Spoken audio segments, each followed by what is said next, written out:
News at noon starts right now.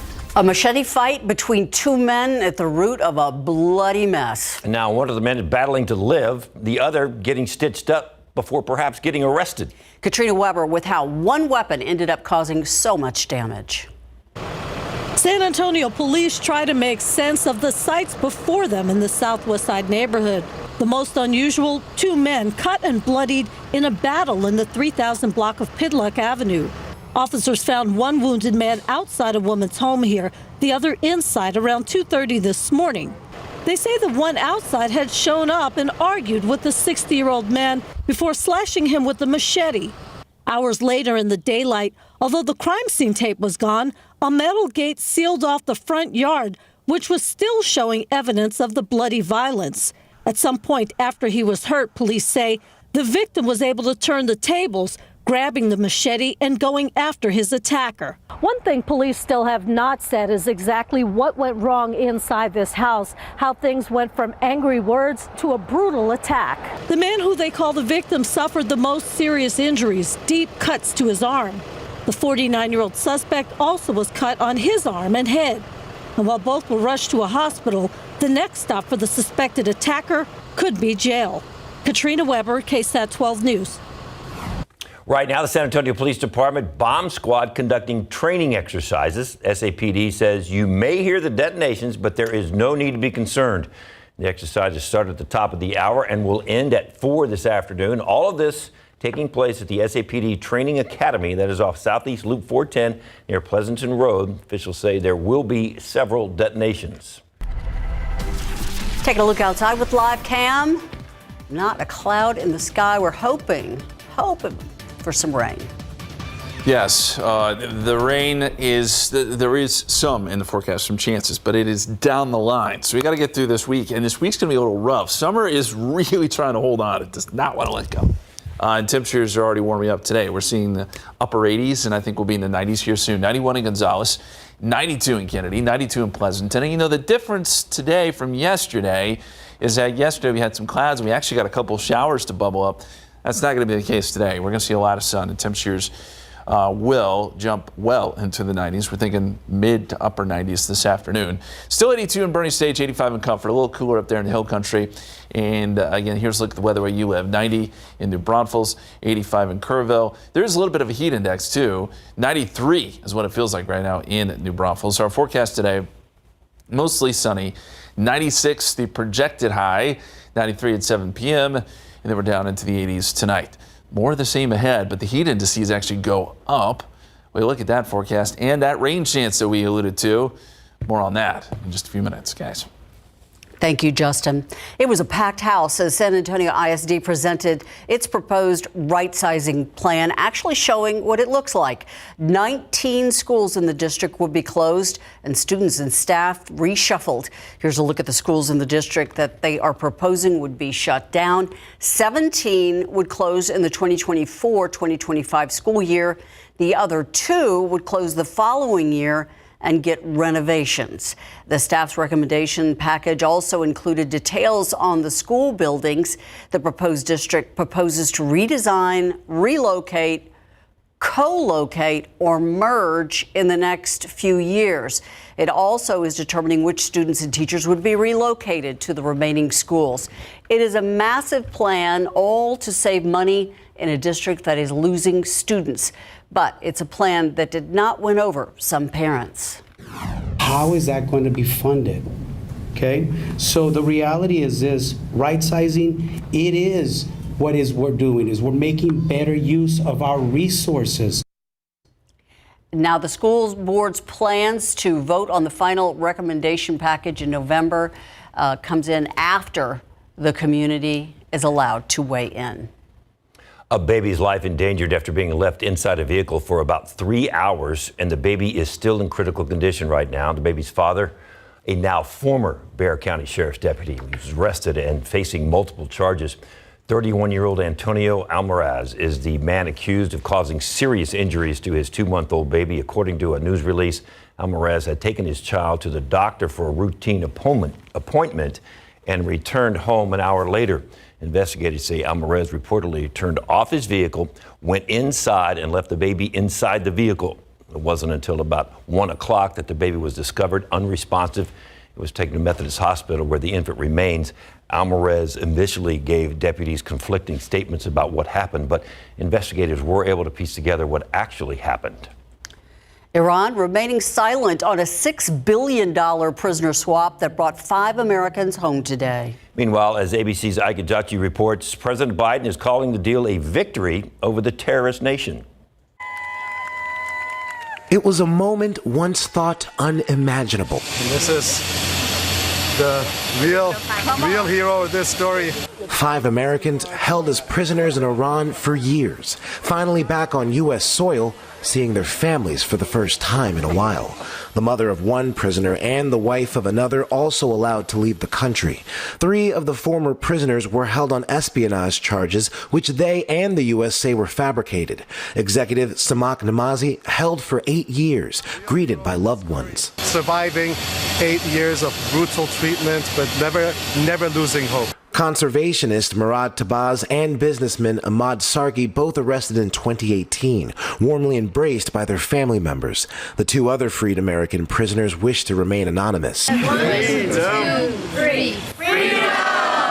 In exchange for that freedom, the Biden administration granting clemency to 5 Iranians held in the U.S. and unfreezing $6 billion in Iranian oil revenue tied up by U.S. sanctions. The Biden administration celebrating the prisoner swap, but White House spokesperson John Kirby telling George Stephanopoulos this deal did not change the relationship between the U.S. and Iran. This was about getting our Americans home. It was not about trying to ping it to the nuclear deal or to ping it to other behavior by Iran. Republicans calling the release of the funds a ransom payment, warning Iran will use the money to fund terrorism. Any reasonable person would conclude that Tehran is going to learn from this lesson that there's incentive to taking more Americans wrongfully. The Biden administration insists that the unfrozen funds will only be used for humanitarian purposes, going on to say that U.S. officials will approve every Iranian withdrawal. Ike Ajachi, ABC News, Washington. Coming up in a few minutes, the Cowboys are enjoying that big win Sunday, but it's time to move on. Coming up. It is Hunger Action Month, and we are spotlighting the ways you can pitch in. How students in Burbank High are doing their part to fight hunger in their community.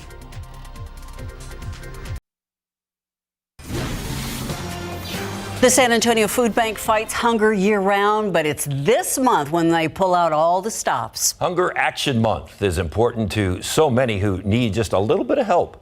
Tiffany Huerta shows us how a simple banana can change the day and the life of a hungry student.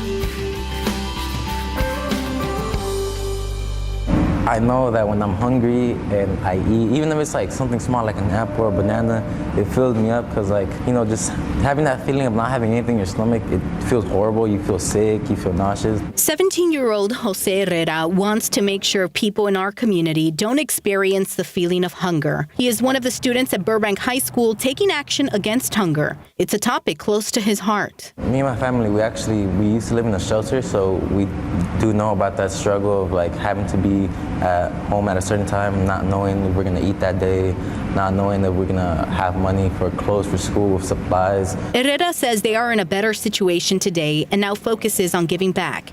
He joined his football teammates to help distribute food provided by the San Antonio Food Bank. I have teammates that have been there before, that I've known for a while, that have been through that struggle. So, we kind of share our stories while we're out there. When we talk to the people too, we have little conversations with them, those couple of seconds, to get to know them so they could leave with a smile. Elizabeth Morales, who works in the Office of Family and Community Engagement at SAISD, says the donated food has made a big impact on the lives of the students. We had a lot of students, especially after COVID, that lost a lot of family members that were in charge of the household, and they had nowhere to go. So during that time, there was a lot of services that were provided, and let's deliver to the house to make sure that they actually eat, and that's when we were able to discover so many situations. For Herrera, he is helping in any way he can and connecting with his neighbors. It's different for me. I can feel what they're feeling. So for me, it's a different level of joy being able to just give. Tiffany Huertas, KSAT12 News. Inspirational young men. And a reminder, we are hosting a Hunger Action Month town hall It's coming up on Friday at 2:30. You can hear from leaders with the San Antonio Food Bank and learn how you can give back. And you can listen to inspiring stories like from that young man from around the community. So tune in for that. That's Friday afternoon at 2:30. We need to inspire Mother Nature to provide something better than this. My grass, well, I can't even call it grass anymore. Do you have any grass? A little bit, but Is not it much. straw? It's like, yeah. I can tell you what, I can make a good scarecrow. Yeah, there'll be lots of straw scarecrows this year. Yeah, the rain got close to my house yesterday, but I didn't get any. Some people did get a little bit of rain yesterday, but we're not expecting any today. The aquifer is down 0.4 of a foot to 629.5, and your pollen counts just molds and ragweed. And by the way, we are in the thick of ragweed season, but so far, numbers haven't been so bad. Molds are really the problem at 3,140. Rain chances. Where are they? When will they come along? We'll take a look coming up.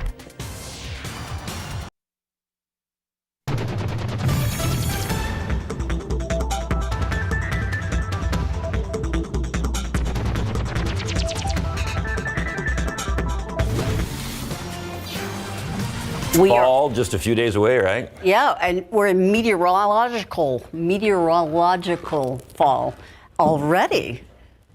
We're ready for It's autumn. already fall. Is that what you're saying? Well, but calendar fall is not for a few more days. Well, that's good because it's too hot for fall. So I guess You we're have to talking think about fall about that drinks. word when you say it. Didn't we already start with You say it a lot. pumpkin spice? Isn't that already out there? Don't show off. Oh yeah, and I mean, talk about some great fall flavors. We have got some great variety of cupcakes there. I couldn't think of what those things were. They're And cupcakes, we're Mike. making cinnamon pumpkin ones. Look at this, a nice fall little charcuterie for This tailgating. is so up your alley. Late summer watermelon salad, and So we want to know, what's your favorite fall flavor? Scan that QR code and weigh in right now. Pumpkin in the lead.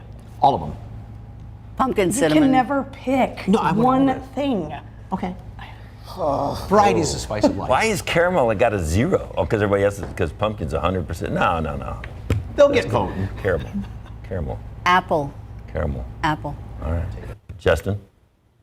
I don't know. You don't know? Maple's a good one too. Maple That's cinnamon. syrup, though. But that's when you Yeah. isn't that when you tap your trees? Yeah. Yeah. But that's, you can, And that's If you live also in- if you live that's in not Vermont. here. you live Yeah. in Vermont. Or New Hampshire, where, yeah. I'm not sure I don't know. cedar syrup is that good. Ew. I don't think that it is. I don't think that tastes very good. Boy, the trees are suffering too. You know, I wanted to mention now with this drought, I've seen a lot of trees that are not doing so well. And we were talking a little bit earlier about fall foliage. It's obviously going to take a while before we get there, if we get there at all. What kind of impact is this drought going to have? Probably it will have an impact. We aren't going to see the kind of leaf change that we would like to see around here. Not that we see it all that often. But anyway, let's talk more about the drought and reservoir levels. These numbers have been bad all year, but we did want to update you. Amistad, 34%, down 50 feet. Medina is nearing a record low, but it can't go down much further. It was at about 3% in 2015 before the rains came, so we're real close to that. That's down 86 feet. Canyon Lake, of course, has been a big topic of conversation. It's down to 66% now, down 18 feet. That is a record low for Canyon Lake. And Choke Canyon, 27%, down 26 feet. So all not great news. And you look at the rainfall statistics over the last 22 months. I showed this yesterday, but it's worth showing again. This is where we stand. And it's just, it's been 2 months out of the last 22 months that we've been above average. That is it.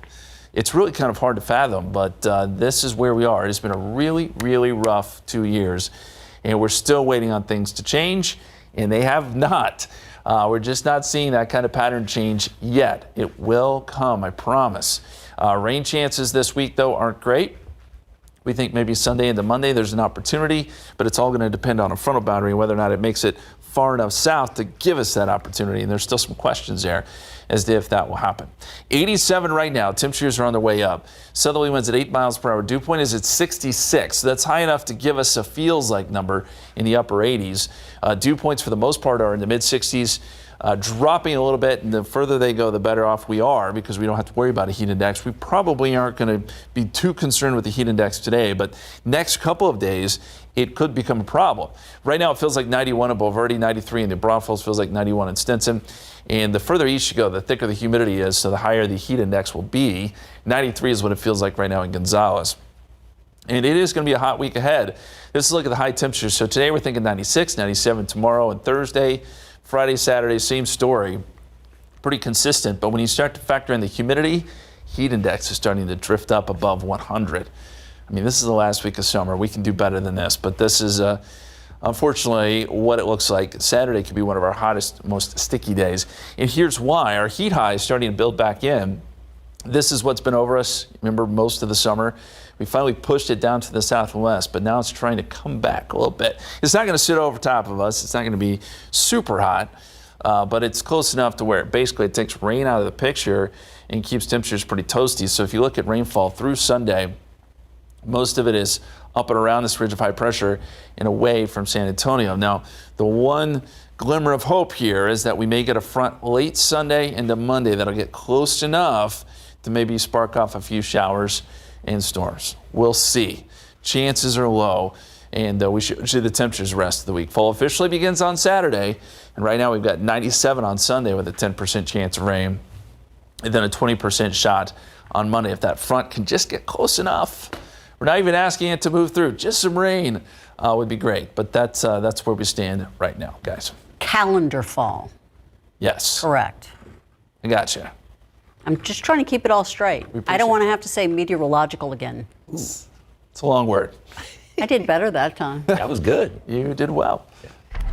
The Longhorns preparing for Big 12 competition for the final time. And heading up to Comal County for a look at our big game and big game coverage Friday night. Texas moved up to third in the AP ranking after their big win over Wyoming. The two teams tied at 10 heading into the fourth quarter, but on Saturday, the Horns went on a little stampede in the fourth. They scored 21, and they won it 31-10, and are now 3-0. So this year's late game surges were nowhere to be found in previous seasons. However, it is not a way to win that they want to rely on. This week, they will be focused on starting fast when the Horns open up their Big 12 schedule against Baylor. That's coming up Saturday in Waco. And speaking of a big weekend game, the UTSA Roadrunners have a few key players who remain day-to-day as Saturday's matchup at number 23 Tennessee gets closer. Headlining the injury report, of course, star quarterback Frank Harris. He is still nursing that sore turf toe that sidelined him in last week's game against Army. Head coach Jeff Traylor told us yesterday that non-conference game or not, if Harris is healthy, he is going to play. There's just no way you're going to keep a kid like Frank Harris off the football field. He's 100%. I mean, one, he's done too much for the program. Two, he's too good of a player. He's the leader of our team. If he's 100%, you got to let the kid play to get better. Outside linebacker Trey Moore and wide out DeCorian Clark also day-to-day. Tennessee upset on Saturday by unranked Florida, so this will be interesting. Football coverage brought to you by Davis Law Firm. The Cowboys looking ahead, but it's fun to talk about last Sunday's game. So many things went right for the Cowboys home opener against the Jets. Dak Prescott, 81% passing. Micah Parsons put on a clinic, 2 sacks, forced fumble with the recovery. While Dallas dominated time of possession, 42 minutes to Jets 17 minutes. The Cowboys improved 2-0 and next face Arizona. And the Texas Rangers got a huge boost with the return of a couple of all-stars, including rookie third baseman Josh Young. Young missed 6 weeks with a fractured left thumb. It was clearly has impacted the club, and they find themselves in a fight to make the playoffs after dominating the first 4 months of the season. Boston, though, the day as Texas loses its series opener with Red Sox 4-2. And high school. We stopped by Ranger Stadium, the home of the Smithson Valley Rangers, fresh off a 1-0 start in district play and a 300 career win milestone for head coach Larry Hill. Coach Hill now 15th on the Texas high school football all-time wins list. Rangers getting ready for their Week 5 matchup with New Braunfels Canyon, which is our big game coverage game of the week. And this District 25 D1 favorites are motivated now that they want to keep going with those winning ways. It was awesome. It was just exciting because he does so much for us, and it was cool to see him reach a milestone like that. For preparing pretty rigorously for him this week, we were watching film on them. Got a good system, good quarterback, good receivers out there, really good running back. So we're really trying to stay focused on doing our job, everybody doing their job and staying focused on their key. Really trying to play disciplined football going into Canyon, because if you don't, they can really gash you and hurt you. Yeah, them would be the Canyon Cougars. They're coming off an emotional loss to district foe Bernie Champion that saw the Cougars lose a big 31-14 lead. Champion scored a last-second field goal to walk off with the district opener by a 34-31 final. But it's a new week, and the Cougars have turned the page, now focused on Smithson Valley. It was a tough game that got out of our reach there, but it was a good experience for our guys. No, we have fight, but finally started fast, but have to finish strong like the first two games, the first 3 games. It's an important game because you're fighting for the district title, and I know they're coming for it too, so we're going to do everything we can. Cougar Stadium is the site for Friday night's game. Kickoff 7 o'clock between Canyon and Smithson Valley. It's not like a city rivalry, it's more a county rivalry. So, but it's still a rivalry. They're ready. Yep. Gonna make it happen. New today at 5. If you live in Bexar County and you have medical debt, we've got some good news. Listen up. The good news coming for some of you. Your debt has been paid. We're going to tell you who paid it and why, and the envelope that you need to be on the lookout for when you open your mailbox. It's today at 5 after Entertainment Tonight.